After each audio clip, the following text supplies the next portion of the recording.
How's it going, guys? And welcome to BL3's Forgotten, the series where I take a look at underused and not often talked about pieces of gear to determine whether or not they deserve to be remembered within the modern meta of the game, or should be left behind and forgotten. Today, we are taking a look at the Oldridian. If you would like to farm an Oldridian for yourself, you'll want to head down to the Dustbound Archives and run all the way through along this path, right down until you get to the boss arena of the Empowered Scholar. This is the dedicated drop for this gun, unfortunately, because the Empowered Scholar is quite a frustrating fight to farm. So I would honestly recommend just farming Amash in Cursehaven, because he world drops a lot. But if you want the dedicated farm, you're gonna have to suffer through the Empowered Scholar. The Oldridian is a legendary Hyperion SMG. It can roll in any element, however, you don't want any element. When you roll an element on the gun, the actual base target damage is lower. Reason that we want kinetic, and that is just because it is a higher damage, and you still get elemental effects. The special effect of the Oldridian is that it changes its element every time that you reload the gun. This cycles the same pattern every single time. It goes incendiary, radiation, shock, corrosive, cryo. It also always rolls with a specific shield that reduces incoming elemental damage by 20%. It can also reflect melee and projectile damage back at the attacker. So, the Oldridian is one that I actually thought was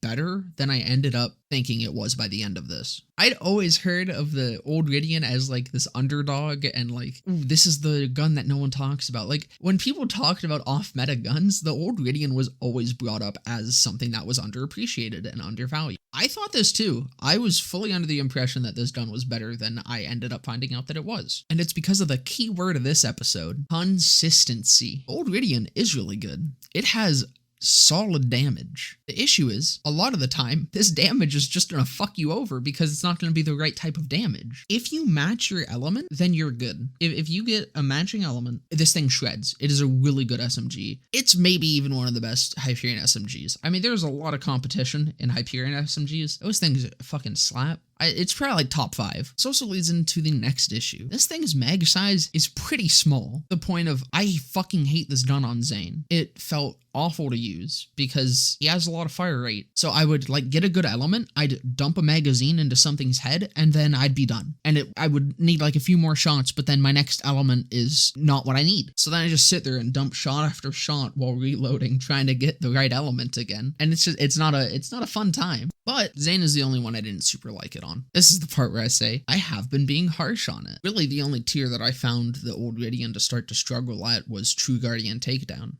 Everything below that was perfectly fine. I'm kind of meh on it in Flak. It's alright, but Moze and Amara is where this really shines. Amara just has really good synergy with elemental weapons, of course. She also can just apply her own elements very, very easily to whatever situation she wants. So the cycling element effect is actually not a big deal on her, and is probably significantly more beneficial than it is detrimental. And on Moze, while she can't fire it forever if you're just holding down the trigger, if you just sort of tap fire it, usually you won't have to reload, which means you can actually choose an element and stick with it for however long you want. Moze also gets a shit ton of incendiary damage all the time, and because she can't use ASEs, can struggle to actually get other elements. But with the Oldridian, she has access to radiation, shock, corrosive, and cryo damage whenever she wants. My issues with it are minor gripes that I personally do not enjoy about it, just due to the character I play and my play style of him. Overall, the Oldridian is pretty good. It isn't as good as like the top tier of the Hyperion SMGs, because that is a huge title to stand up to, and that is not the point of this series. This gun has its flaws, in my opinion. However, it's a solid gun. There is no two ways around it. This gun's good. But that'll about do it for this one. Hope you guys enjoyed. Please like,